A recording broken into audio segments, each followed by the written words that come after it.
네, 오늘은 장터 비유에 관한 말씀입니다. 늘 강조하는 얘기입니다만 우리 신앙생활을 바르게 하기 위해서는 늘 항상 힘써야 하는 것의 가장 핵심이 뭐냐 그러면 기도 많이 하는 것도 아니고요, 성경을 많이 읽는 것도 아니고, 그걸 해야 되는데 그 모든 하는 가운데 초점이 어디다 맞춰져야 되냐 그러면 예수님을 묵상하는 것이어야 한다는 것입니다. 그래서 히브리서 저자도 이렇게 말을 합니다.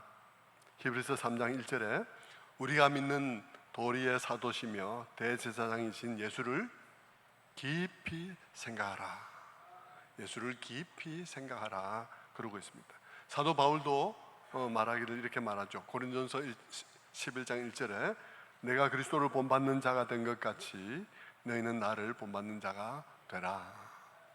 항상 예수 그리스도가 이런 때 어떻게 했는지 그것을 늘 생각하며 그것을 본받기를 힘썼다 하는 그런 얘기가 되겠습니다. 우리가 예수 그리스도를 깊이 묵상하는 것은 구약적 표현을 빌면 주의 법을 주야로 묵상한다 하는 말로 구약에서는 늘 표현되었습니다.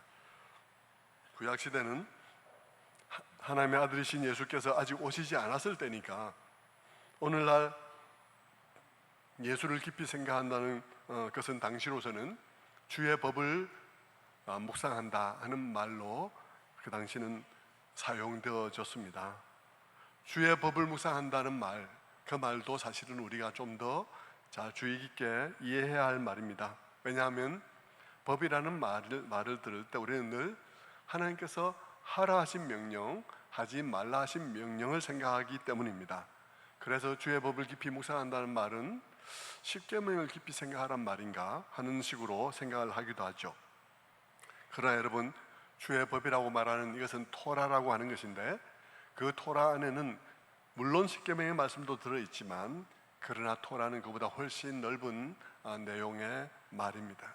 그것은 가장 좁게 보아도 모세 오경을 얘기하는 것이에요. 주의 법을 묵상한다는 것은 그런 의미에서 모세 오경을 묵상한다는 말이고, 결국 모세 오경에 들어있는 내용과 그 속에 담겨있는 가르침을 묵상한다는 말이죠. 그렇다면 우리는 모세 오경에는 무슨 내용이 담겨 있을까 하고 생각을 해봐야 하는데, 여러분, 모세 오경에 무슨 얘기가 담겨 있나요? 물론 십계명도 들어있습니다. 십계명은 거기에 들어있지만 물론 대단히 중요한 것이지만, 그러나 그 중에 모세 오경 중에 작은 일부분이고 그보다 더 큰 어떤 이야기의 결과로서 십계명이 존재하고 있는 것이에요. 어떤 이야기가 가고 있는 어떤 정점에 또 그 결과로서 십계명이 존재하고 있을 뿐, 사실 모세 오경이라는 큰 이야기가 십계명을 지켜야 할 이유를 제시해주고 있죠. 그러니까 모세 오경의 얘기가 훨씬 더 크게 떠받들고 있다, 그렇게 생각을 해야 하는 것입니다. 그 모세 오경에는 하나님에 관한 온갖 이야기들, 하나님 나라에 관한 이야기, 그리고 그분은 어떤 분이신지, 그리고 그분은 우리 인간에 대해서 어떤 계획과 생각을 가지고 계신 분이신지에 관한 얘기들이 오경에 쭉 담겨 있죠. 그러니까 오경을 묵상한다는 것은 곧 그분을 묵상한다는 것이고, 그분의 성품을 묵상한다는 것이고, 그분이 우리를 얼마나 깊이 생각하시는가를 묵상한다는 얘기고, 그러다 보니까 그분의 깊은 생각과 그분의 깊은 사랑에 관한 얘기를 묵상한다는 얘기가 되는 것입니다. 그러니까 주의 법을 묵상하는 것이 굉장히 큰 기쁨이 되고 그것이 큰 유익이 되는 것이죠. 그래서 시편 19편에 보면 이런 말씀들이 있죠. 10절의 말씀에 여호와의 율법은 완전하여 영혼을 소성케 하고 송이 꿀보다 더 달다 하는 말씀을 하죠. 여러분, 어떻게 그것이 십계명에 관한 말씀이면 주의 법이 어떻게 송이 꿀보다 달다고 말을 할 수가 있겠습니까? 도적질하지 말라는 말이 내 영혼에 그렇게 달게 느껴질 수는 없는 것이죠. 시편 119편 14절의 말씀도 보십시오. 내가 모든 재물을 즐거워함 같이 주의 증거의 도를 즐거워하였나이다 라고 말을 하죠. 97절의 말씀에는 이렇게 말합니다. 내가 주의 법을 어찌 그리 사랑하는지요, 내가 그것을 종일 작은 소리로 읊조리나이다. 98절에 주의 계명이 항상 나와 함께하므로 그것이 나로 원수보다 지혜롭게 하나이다. 주의 법을 내가 얼마나 사랑하는지, 내가 종일 작은 소리로 읊조리나이다. 그것이 여러분 도적질하지 말라, 내 의사 것을 탐내지 말라, 이런 말을 하루 종일 했다고 말을 할 수는 없는 거죠. 그것이 너무 좋아서 그것을 막 이렇게 하루 종일 얘기를 했다고 말을 할 수 없는 거예요.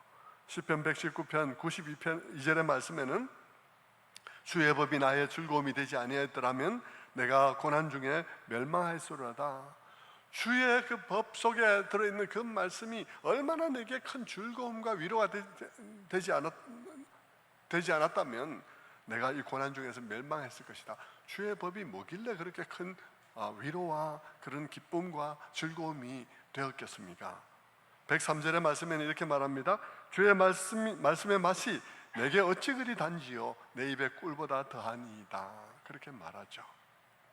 여러분, 구약의 성도가 그렇게 즐거워하고 사랑하고 달콤하게 여기며 그래서 종일 작은 소리로 읊조리는 그 말, 그리고 거기서 새 힘을 얻은 그 말이 네 앞에 다른 신을 두지 말라, 안식일을 기억하여 거룩하게 지키라, 살인하지 말라, 간음하지 말라, 이 말일 수는 없는 거죠. 그 말이 너무 달콤해서 종일 내가 읊조렸다, 살인하지 말라 읊조렸다, 이런 얘기일 수가 없는 거예요. 주의 법이라는, 구약에서 주의 법이란 말은 그보다 훨씬 넓은 말이라는 사실을 우리가 알 수 있습니다. 그들이 종일 주의 법에 대해서 묵상한 것은 오경을 통해서 하나님의 그 특별한 계시 속에 담긴 하나님의 특별한 사랑, 특별한 마음, 특별한 생각들을 묵상해 본 것이죠. 그러다 보니까 우리를 향한 하나님의 그 특별한 생각이 마음에 어느 순간 탁 깨달아지면서 너무 기쁘고 너무 말할 수 없는 감사가 넘치는 거예요. 그러니까 나에게 그런 놀라운 삶의 전환을 가져오고, 그리고 나에게 놀라운 힘을 주신 그 말씀이 꿀송이보다 더 단 것이 당연하죠. 꿀 그냥 먹으면 그냥 순간 달지만 그 다음 순간 모르잖아요. 그런데 이 말씀은 우리의 삶에 큰 각성을 가져오면서 내가 어떤 분이 나를 사랑하셨는지에 대한 놀라운 깨달음을 얻으면서 그것이 나에게 나의 삶을 바꾸고 지속적으로 주를 떠나지 않고 그를 기뻐할 힘이 되는 말씀의 깨달음이니까 그것이 꿀송이보다 더 단 건 당연한 거 아니겠습니까? 여러분, 여러분이 꿀송이보다 더 단 하나님의 말씀을 경험해 보셨습니까? 열매만 경험해 봤습니까? 여러분, 그 말씀을 경험해 보셔야 되는 거예요. 성도 여러분, 주의 법을 묵상한다는 그 말이 그러한데, 그 말을 신약으로 옮겨오면 그 말이 무슨 말이 되겠습니까? 주의 법을 주야로 묵상한다는 말, 주의 법을 묵상하고 즐거워하는 것은 신약에 오면 이 땅에 오신 그리스도를 종일 묵상하는 것을 의미하는 것입니다. 여러분, 그분을 보면, 예수 그리스도를 보면, 그분을 묵상하면 그분 안에서 그분의 아버지가 보이는 거죠. 그분을 보는 그 아버지 속에 있는 깊은 생각, 우리를 향한 깊은 생각이 예수 그리스도를 보면 보이는 것입니다. 우리를 향한 그분의 깊은 생각, 그분의 계획, 그분의 사랑이 보이니까 그것을 우리가 확인하면서 즐거운 거예요. 너무 감사한 것이죠. 꿀송이보다 더 단 거예요. 여러분, 여러분들에게 그렇게 주의 말씀이 느껴지시기를 바랍니다. 여러분, 저는 고등학교 때, 중학교, 고등학교 때 그런 경험들을 하면서요, 제가 중학교 때도 노트를 들고 대회에 참석해서 저희 아버지 설교하는 것을 계속 받아 적고 중학교 때 그랬습니다. 노트가 몇 권이에요. 너무 달고요. 결국은 제가 목회의 길로 들어서게 된 많은 이유 중에 하나가 주의 말씀, 그것을 내가 먼저 캐고 내가 즐기고 그리고 나누어야 되겠다. 함부로 전하는 사람들의 말 듣기 싫어. 그런 마음들이 제 마음속에 있어서 제 삶을 여기다 던진 것이죠. 성도 여러분, 결국 주의 법을 묵상한다는 것은 오경을 깊이 묵상한다는 것이고, 그것은 예수 그리스도의 아버지 하나님의 깊은 생각과 그리고 사랑을 묵상하는 것이고, 그 아버지 하나님의 그 성품과 인간을 향한 깊은 생각과 계획을 묵상하는 것이니까 결국은 예수 그리스도를 묵상하는 것이에요. 결국 예수 그리스도 안에서 그 아버지 하나님의 깊은 생각을 발견하게 되는 것이죠.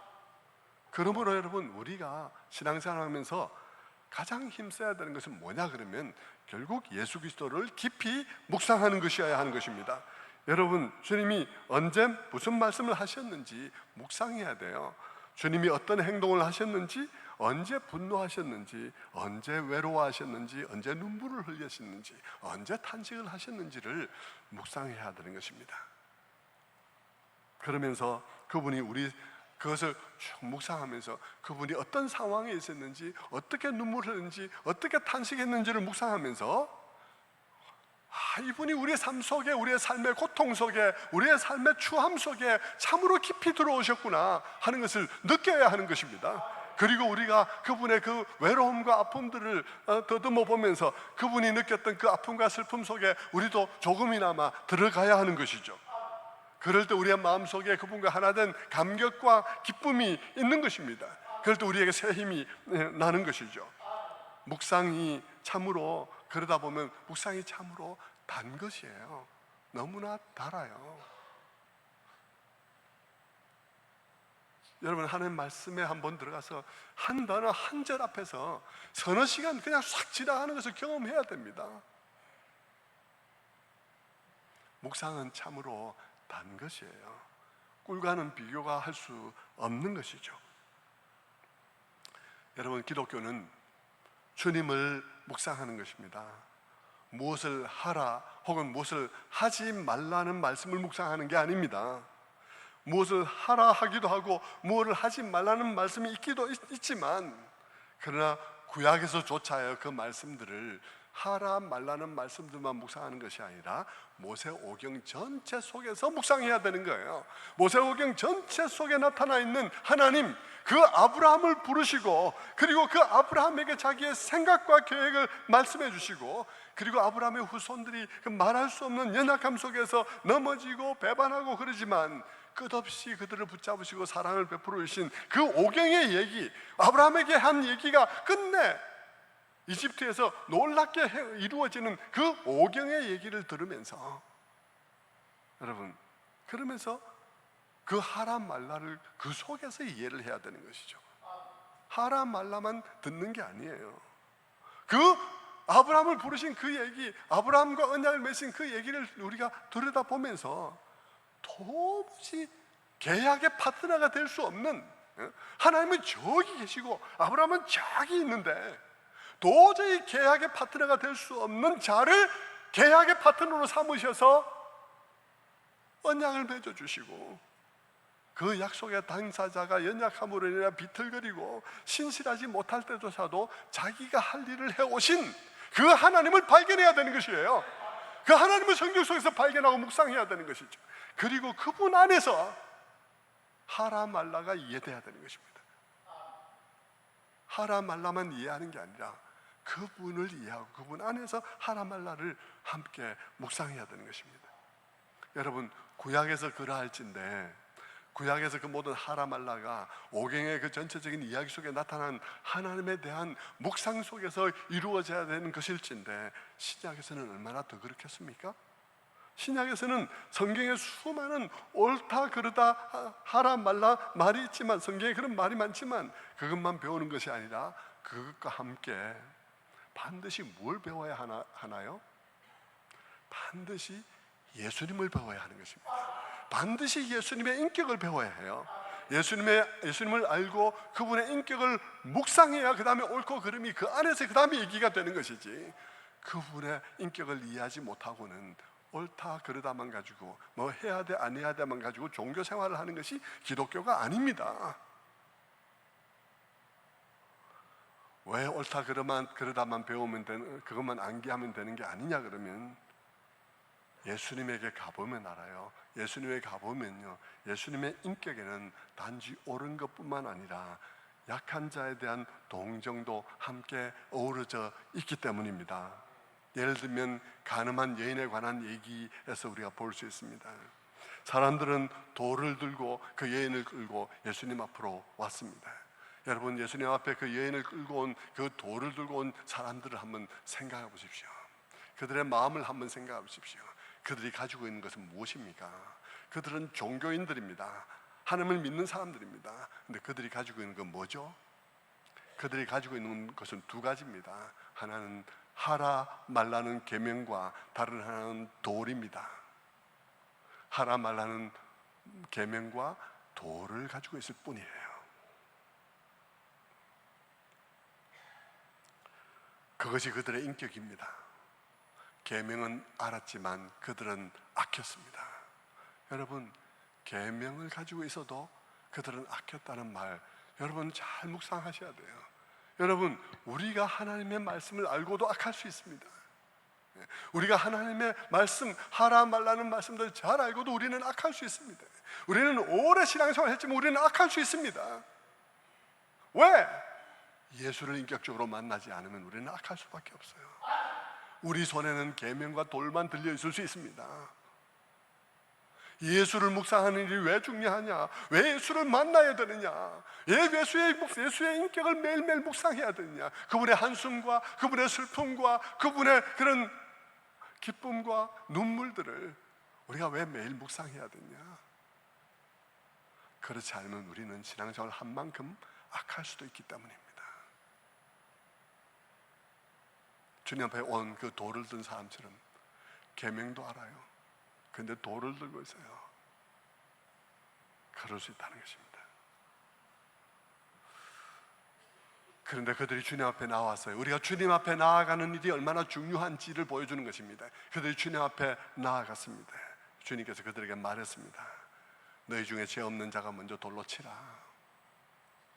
너무나 뜻밖이어서요. 그런데 그 말 속에서 자기가 보였어요. 그들은 다 마음에 찔려서 다 떠나갔습니다. 주님께서 그 여인에게 말했습니다.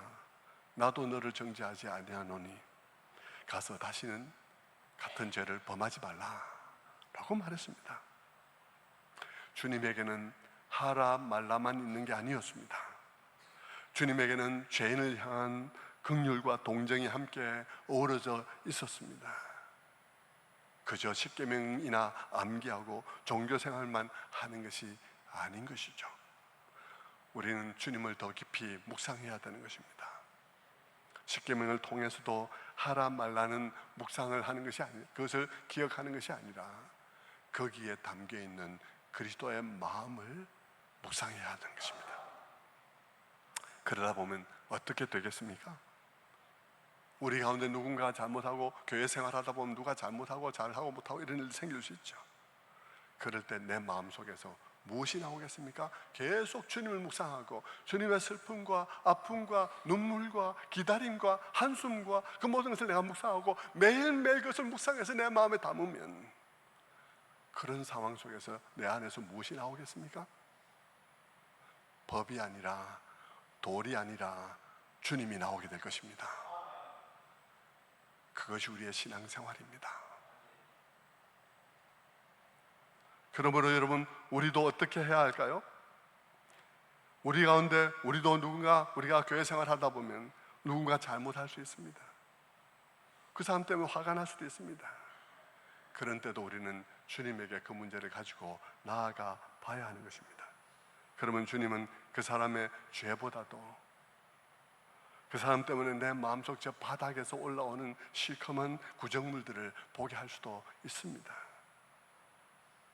돌을 들고 있는 우리들에게 주님께서 먼저 내 마음을 보게 하실 수도 있는 것이죠. 성도 여러분, 여러분들은 어떤 모든 문제들을 주님 앞에 늘 가지고 나아가고 있습니까? 그리고 그분 앞에 나아가서 나의 모든 아픔과 괴로움을 가지고 그분에게 나아가 보셨습니까? 그럴 때 그분에게 우리가 어떤 사랑을 받고 있는지, 그 사랑이 어떤 사랑인지, 어떤 어마어마한 분에게 어떤 자가 어떤 사랑을 받고 있었는지를 느껴보셨습니까? 그분이 어떤 사랑으로 여러분을 사랑하시던가요? 그리고 여러분 손에 들려있는 그 돌을 한번 보십시오. 주님이 나와 같은 존재를 사랑하셨는데 그 돌을 내가 남에게 던지겠습니까? 성도 여러분, 우리가 하나님 앞에서 하나님이 어떤 자를 사랑하시는지를 발견하곤 했다면 우리는 결코 그렇게 하지 못할 것입니다. 성도 여러분, 이렇게 우리의 평소에 우리의 신앙생활이 성구를 외는 것보다도 주님을 묵상하는 게 참 중요한데, 왜냐하면 우리의 모든 신앙생활은 주님을 묵상하는 데서 출발하기 때문이에요. 주님을 아는 데서 출발해요. 예를 들어서 여러분, 이 예배도 한번 생각해 보십시오. 찬양도 한번 생각해 보십시오. 여러분, 찬양이 어디서 시작했습니까? 우리들의 진정한 찬양, 교회에 왔으니까 찬양하니까 나도 찬양해야 돼, 이거 말고 여러분의 마음속에 진짜 찬양이 시작된, 여러분의 찬양이 시작된 그것은 언제 시작되었죠? 그 찬양은 예수 그리스도 안에 있는 하나님의 은혜와 사랑을 발견한 순간부터 시작되었습니다. 여러분, 여러분의 찬양과 예배가 십계명에서 시작한 사람이 있습니까? 저는 눈 닦고 봐가지고 십계명에서 찬양과 예배를 시작한 사람 본 적이 없습니다. 우리의 찬양과 우리의 예배는요, 예수 그리스도 안에 있는 하나님의 사랑 혹은 그분의 십자가에서 출발했지, 십계명에서 출발한 적이 없어요. 아무도 십계명에서 찬양을 시작하는 사람은 없습니다. 그러니 여러분, 우리가 우리 신앙생활에서 예수 그리스도를 묵상하는 일이 너무나 중요한 것입니다. 여러분, 기도하는데도 그렇습니다. 여러분, 기도하러 나아가기 전에 진정한 기도가 되기 위해서 여러분에게 준비되어야 할 것이 무엇일 것 같습니까? 여러분이 진정 기도 속에서 하나님과 소통하기 위해서 여러분에게 있어야 하는 것이 무엇이리라 생각되십니까? 하나님을 아는 것이, 우리 주님을 아는 것이 필요합니다. 복음서를 통해서 예수의 마음, 예수님의 슬픔, 예수님의 성품, 예수님의 한숨, 예수님의 눈물을 아는 일이 필요합니다. 그래야 기도 속에서 주님과 소통할 수 있습니다. 왜냐하면요, 모든 인격체 간의 소통은요, 서로가 알아야 소통이 될 수 있습니다. 모르는데 무슨 소통을 합니까? 내가 필요한 것만 가지고 나와서 그냥 당신이 능력 있으니까 내 소원 들어주세요, 요게 기도가 아닙니다. 여러분, 기도는 소통이에요. 소통이 되려면 내가 예수를 모르고 어떻게 소통이 됩니까? 예수를 묵상해야 되는 것은 우리가 찬양할 때뿐만 아니라 예배할 때뿐만 아니라 기도할 때도 여러분, 우리의 모든 일들은 예수님을 아는 데서 출발하는 거예요.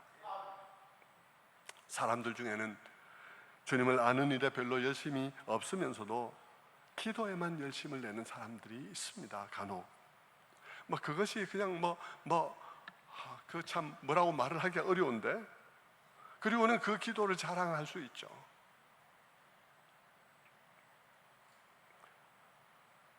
주님의 속성, 주님의 인격과 그분의 마음, 그분의 슬픔, 그분의 답답함, 그것을 내 삶 속에 끌어와서 내가 계속 나의 삶을 견주며 그냥 그렇게 묵상하면서 그렇게 하지 않는 채 그저 기도하는 것은 별로 유익이 없습니다. 여러분 가운데 많은 분들은 어쩌면 그럴 수도 있습니다. 여러분의 신앙에 발전이 없다면 여러분은 그리스도를 깊이 묵상하지 않기 때문입니다. 여러분, 그리스도를 아는 것이 여러분의 모든 예배와 찬양과 기도의 기초라는 사실을 기억하십시오. 그래야 소통이 가능합니다. 그런 사람들은요, 막연히 기도하는 중에 오는 느낌을 가지고 응답이라고 하는 사람들 너무 많습니다. 막연히 기도 중에 오는 느낌을 갖고 응답이라고 하는 사람들 많아요. 그 경우 그 느낌이 주님의 인도하심인지 아니면 자기 자신이 자기를 인도하는 것인지 알 수가 없다는 거죠. 주님을 모르면 주님보다는 자기 자신이 자기를 인도할 가능성이 훨씬 높은 것입니다. 주님을 깊이 이해하고 묵상함이 없이 기도하니 무슨 소통이 가능하겠습니까? 여러분 한번 생각을 해보십시오. 그게 가능하겠는지. 여러분, 전에도 말씀을 드렸지만 성경은 하나님과 우리 사이에 하나님과 소통하기 위한 가장 기본적인 도구입니다. 그것을 통해서 하나님을 알고 그리고 소통을 하게 되죠. 여러분, 마치 간첩이 봉국과 소통할 때 그때 전에도 그런 예를 들었지만 난수표를 사용한다고 그러지 않습니까? 난수표, 여러분 사진을 보여드릴게요. 이런 간첩이 사용하던 이런 난수표 있죠. 숫자로 되어 있는 난수표를 가지고 막 2212번, 3333번 뭐 이러면 그거 가지고 막 메모를 하고 해서 결국은 하나하나 뜯어가지고 메시지를, 본국의 훈령이 무엇인지를 발견하게 되는 것이 간첩들의 난수표 아니겠습니까? 하나님 나라의 간첩들인 우리들에게 하나님께서 소통하기 위해서 주신 난수표는 성경입니다. 근데 성경은 여러분 숫자로 기록되어진 것이 아니라 스토리로 기록되어져 있어요. 사건으로 기록되어져 있어요, 성경은. 그리고 하나님과 우리 사이에는 그 스토리를 가지고 소통을 합니다. 우리가 하나님 앞에 나아가서 나의 사정을 아뢰며 막 울면서 기도하는데 주님이 오셔서 말씀합니다. 야, 왜 그래 우냐? 그러면서 너 옛날에 내가 나사렛에 있을 때 내가 한숨 쉬며 그렇게 했던 거 기억하니? 모르겠는데요. 너 그러면 내가 그 겟세마네 동산에서 눈물 흘린 거 기억해? 그런 일이 있었습니까? 이러면 대화가 안 되는 거죠. 무언가가 이게 감동이 있을 수가 없는 것이죠. 여러분, 말씀드렸듯이 우리가 너무 모르면 대화를 할 수가 없어요. 너무 모르면 대화를 할 수가 없죠, 서로가. 주님을 묵상해 보지 않는 사람의 기도가 그렇습니다. 우리의 신앙생활은 모든 것은 주님을 묵상함에 있습니다. 모든 것은 구약의 모든 성도들의 모든 신앙생활은 주의 법을 묵상하는 데 있었던 것처럼, 여러분 우리의 모든 신앙생활의 핵심은 예수님을 묵상하는 데 있는 것입니다. 예수님을 묵상해야 돼요. 그런데 여러분, 예수님을 묵상하지 않은 사람의 기도가 그와 같은 거예요. 그런 사람은 기도를 하지만 기도 중에 받는 느낌은 주님의 인도하심이 아닐 가능성이 높은 것이죠. 그저 자기가 자기를 인도할 경우가 많습니다. 여러분, 너무나 많은 사람들에게 저는 그렇게 느낍니다. 그렇지 않습니까, 여러분? 이 사람이 간절히 기도할 때 누가 그 기도에 응답하겠습니까? 주님을 묵상해 본 일이 없는 사람이 기도를 간절히 하는데 성령께서 어떤 방식으로 응답을 하겠습니까? 성령께서 응답하시겠습니까? 자기 기질과 소원과 성향이 응답을 하겠습니까? 예? 여러분이 예수님을 묵상하지 않아요. 여러분이 교회를 그냥 출석해요. 그리고 교회 출석하면서 그냥 출석하는 거 끝이야. 그런데 기도할 일이 생겼어요. 주님을 한 번도 그분의 탄식, 그분의 눈물, 그분의 답답함, 그런 것도 하나도 내 삶과 관계 지어 본 적이 없어. 그런데 여러분 기도한다. 여러분이 기도할 때 누가 여러분의 기도에 응답하겠습니까? 성령께서 응답하시겠습니까? 아니면 여러분의 기질과 성향과 소원이 응답하겠습니까? 여러분의 기질과 성향이 응답할 가능성이 훨씬 높은 거죠. 그래서 여러분, 그런 사람은 기도해봐야 자기가 강화됩니다. 왜냐하면 자기가 응답했으니까. 자기가 강화되는 거예요. 성질대로 응답받는 거예요. 주님의 응답이 아닙니다. 주님을 묵상하지 않는 사람들에게 성령께서 응답하기란 참 쉽지가 않은 거예요. 성도 여러분, 오늘 우리는 정말 기독교의 가장 핵심되는 일들에 별로 관심이 없는 시대에 살고 있습니다.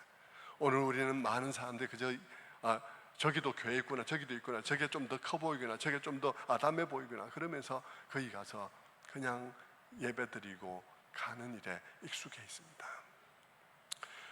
정말 신앙생활의 핵심에 들어가지를 않는 거예요, 성도들이.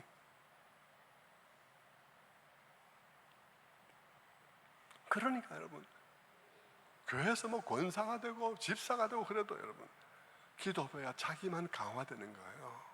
그 못난 모습이 너무 강화되는 거예요.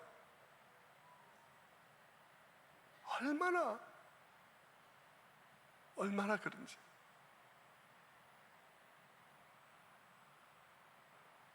그래서 주님을 묵상하지 않으면 우리의 기도는 결국 자기 욕심에 이끌리고 마는 것입니다. 주님이 우리의 목자가 되는 것이 아니라 자기의 욕망이 우리의 목자가 됩니다. 사도 바울은 빌립보서에서 눈물을 흘리면서 편지를 쓰고 있습니다. 그는 눈물을 흘리면서 너희 가운데 자기 욕망을 섬기는 자들이 있다 라고 말하면서 눈물을 흘립니다. 여러분, 그 대목은 빌립보서 3장 18절의 말씀인데 한번 보시죠. 빌립보서 3장 18절에 말하기를 내가 여러 번 너희에게 말하였거니와 이제도 눈물을 흘리며 말하노니 여러 사람들이 그리스도의 십자가의 원수로 행하는도다. 19절에 그들의 신은 배요 땅의 일을 생각하는 자라. 그들의 신은 배라는 말이 무슨 말이겠죠? 그들의 신은 배라는 말이 뭐겠습니까? 배는 욕망입니다. 그들의 신이라는 것은 그들이 자기의 욕망을 섬긴다는 거예요. 그들의 모든 일을 뭐가 결정하냐 하면 그들의 신이 결정한다는 것입니다. 무엇이? 욕망이 결정한다는 거예요. 그들의 욕망이 그들의 일을 결정한다는 것입니다.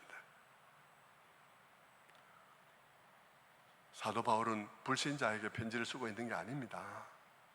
신자에게 편지를 쓰고 있습니다. 여러분, 그것도 여러분 핍박이 있는 시대의 신자인 자들에게 편지를 쓰고 있습니다. 핍박이 있는 가운데서 신앙생활을 한다는 것은 정말 좀 다른 일이죠. 지난주에 우리 베트남 학생 얘기를 전했습니다만 한국 교회 성도들의 모습을 보면서 어떻게 이렇게 신앙생활을 할 수 있냐고 하는 데에는 그들이 핍박 가운데서 신앙생활을 했기 때문입니다. 이번에 가게 되는 그 등대교회의 그 지도자들이 다 핍박 가운데 믿음을 가진 사람들이에요. 다 자기 집안에서 제 첫 번째 신자들입니다. 다 집안에서부터 핍박이 시작되고 사회적으로 핍박을 받았습니다. 거기에 바안이라는 자매는 영문과 4학년 재학 중에 공원 나가서 전도하다가 여러분 걸려가지고요 다시 학적이 완전 제적돼서 다시 시작해서 대학을 8년을 다닌 자매입니다. 여러분, 그들은 그렇게 신앙생활을 했었어요. 여러분, 핍박 아래서 신앙생활을 한다는 것은 정말 남다른 것이죠. 그런데도 말입니다, 그런 핍박의 시대에 신앙생활을 하는 자들에게 사도 바울이 편지를 쓰면서 너희 가운데 그리스도 십자가의 원수로 사는 자들이 있다. 자기 배를 섬기는 자다. 자기들의 욕망을 섬기는 것이다. 얼마나 이 일이 교묘한 일이길래 자기도 모르고 아무도 모르고 있겠습니까? 성도 여러분,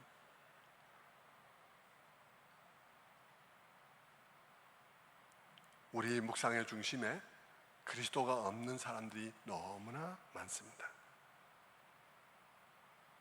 그 모든 행동에 그리스도가 기준이 안 되는 경우들이 너무 많은 것이죠. 결국 우리의 마음에 욕망을 섬기는 경우들이 생기는 것이죠. 자기의 기질과 감정을 섬기게 되는 것입니다. 기도해도 마찬가지입니다. 주님을 묵상함이 주님이 내 삶 속에 어떤 분이셨는지, 주님은 어떻게 우리의 삶 속에 깊이 들어오셨는지, 그분이 내게 어떤 은혜를 주셨는지에 대한 깊이 묵상함이 없다면 여러분, 우리는 기도했다고 말하지 마십시오. 왜냐하면 기도해도 자기가 자기 자신에게 대답을 할 것이기 때문에 기도 많이 했다고 말하지 마세요.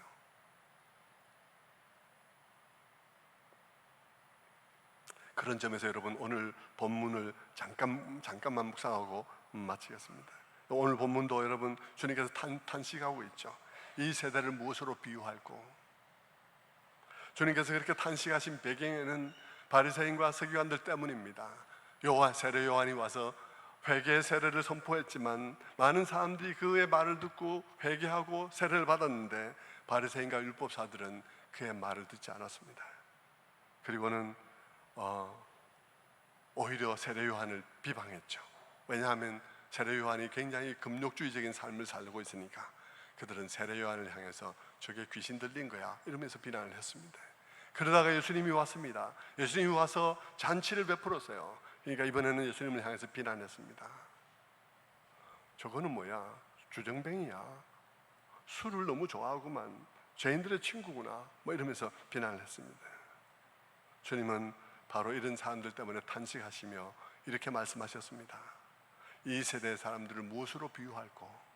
비유컨대 아이들이 장터에 앉아서 서로 불러가로되 우리가 너희를 향하여 피리를 불어도 너희가 춤추지 않고 우리가 애곡을 하여도 너희가 울지 아니하였다 함과 같도다. 주님께서는 아주 쉽게 이야기하기 위해서 장터의 비유를 들었습니다. 장터에 보면 아이들이 막 나와서 놀죠. 어떻게 놀겠습니까? 이런저런 놀이하면서 놉니다. 뭐 병원 놀이하자, 엄마 놀이하자, 장례식 놀이하자, 이렇게 하면서 놀다가 또 싸우죠. 왜 싸웁니까? 한쪽에서는 이걸 하자 그러고 한쪽에서는 저걸 하자 그러면서 싸웁니다. 주님께서는 그 얘기를 지금 하고 있는 것이죠. 아이가 불평을 한다는 것입니다. 춤을 추며 놀자고 피리를 부는데 아무도 피리를 안 분다. 아무도 춤을 안 춘다. 또 장례식 놀이를 하자고 애곡을 하는데 아무도 가슴을 치지 않는다. 그렇게 얘기를 한다는 것이죠. 이 세대가 그와 같다는 것입니다. 무슨 말일까요? 대부분의 사람들은 이렇게 해석을 합니다. 여기 이제 피리 부는 사람이 누구냐에 따라서 이제 해석이 달라지는데, 대부분의 경우에 해석을 할 때 피리 부는 사람이 누구겠습니까? 누가 피리를 불죠? 송창식이 부나요? 네. 피리 부는 사람 대부분의 경우에는 예수님이고, 애곡하는 사람 대부분의 사람들은 세례 요한으로 생각합니다. 세례 요한이 회개 메시지를 전하니까 그렇게 애곡하는 메시지를 전했다는 것이죠. 그런데 사람들이 아무 반응을 안 하더라. 예수님께서 그 말을 하고 계시다는 얘기를 하고 그렇게 해석을 하죠. 물론 여러분, 그 말 자체, 이 비유하고 연관짓지 않고 그 말 자체는 맞습니다. 주님께서 이렇게 말씀을 전해도 저렇게 말씀을 전해도 사람들의 마음은 굳어져서 그 말씀에 귀를 기울이지 않죠. 그리고 변화되지도 않습니다. 삶에 주님의 말씀을 적용하지도 않습니다. 주님께서는 몹시 답답할 수밖에 없죠. 가늠한 여인의 설교를 해도 내 손에 있는 돌을 내려놓지 않으며 그 말씀을 통해서 내 자신을 비추어 보지 않으려는 것이 사람들이니까. 그래서 예수님께서 이 말씀을 통해서 주님의 말씀에 대해서 반응을 보이지 않는 굳어진 마음을 가리켜서 이 장터 비유를 말하고 있다라고 생각을 합니다. 그러나 저는 이 본문의 말씀이 꼭 그런 것은 아니라고 생각합니다. 오히려 그것보다 더 심각한 문제를 하고 있다고 생각해요.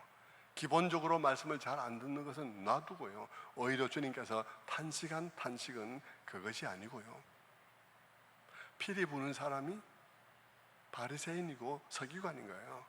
애곡을 하는 사람들이 바리새인과 서기관이에요. 예수님이나 세례 요한이 아니라. 여기 본문을 잘 읽어보시면 그렇게 해야, 그렇게 봐야 맞는 거예요. 그럼 주님은 무슨 말을 하고 있는 건가 하면, 이 시대의 사람들이 어떻게 하고 있냐 그러면 다 내 기분에 맞춰서 말씀을 전하라고 하고 있다는 것입니다. 말씀을 안 듣는 정도가 아니라 내 기분에 맞는 말씀을 전하라는 거예요. 내가 지금 춤추고 싶으니까, 내가 지금 피리를 불고 싶으니까 춤을 추라고 당신은. 내가 지금 애곡을 하고 있으니까 당신은 가슴을 치라고. 지금 그렇게 하고 있는 것입니다. 내 마음에 맞는 말씀을 전하라는 거예요. 내 기분에 맞는 말씀을 전하라는 거예요. 그렇지 않으면 비난을 하는 것입니다. 지금 주님께서 하시는 말씀이 바로 그런 뜻이죠. 세례 요한이 왔을 때 뭐라 했어요?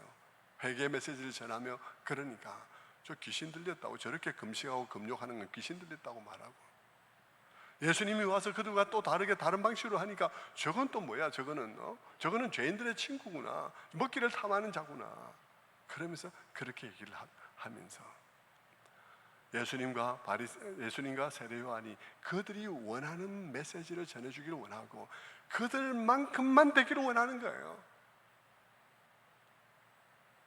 그들도 금식하잖아요. 그들도 금식하는데 그들보다 더 금식하고 더 금욕적인 삶을 살면 귀신 들렸다 그러고, 그들보다 더 기쁜 삶을 살면 저거는 죄인들의 친구라 말하고, 그들 자신을 기준으로 그들처럼 하라고만 말하는 세대를 살고 있다라는 말씀을 하고 있는 것이죠. 성도 여러분, 말씀을 마무리하겠습니다.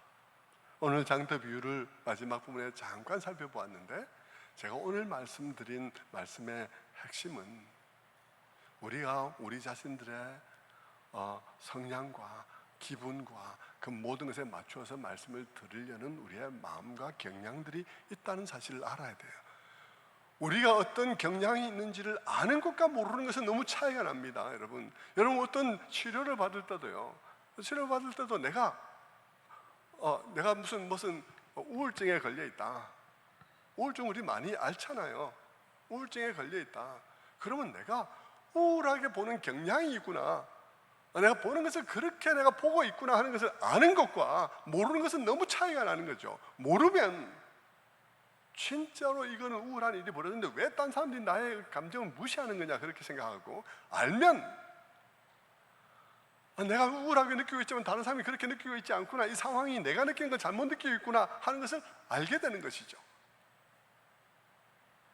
여러분, 예수 그리스도를 믿는 일에 있어서도 여러분 그렇습니다.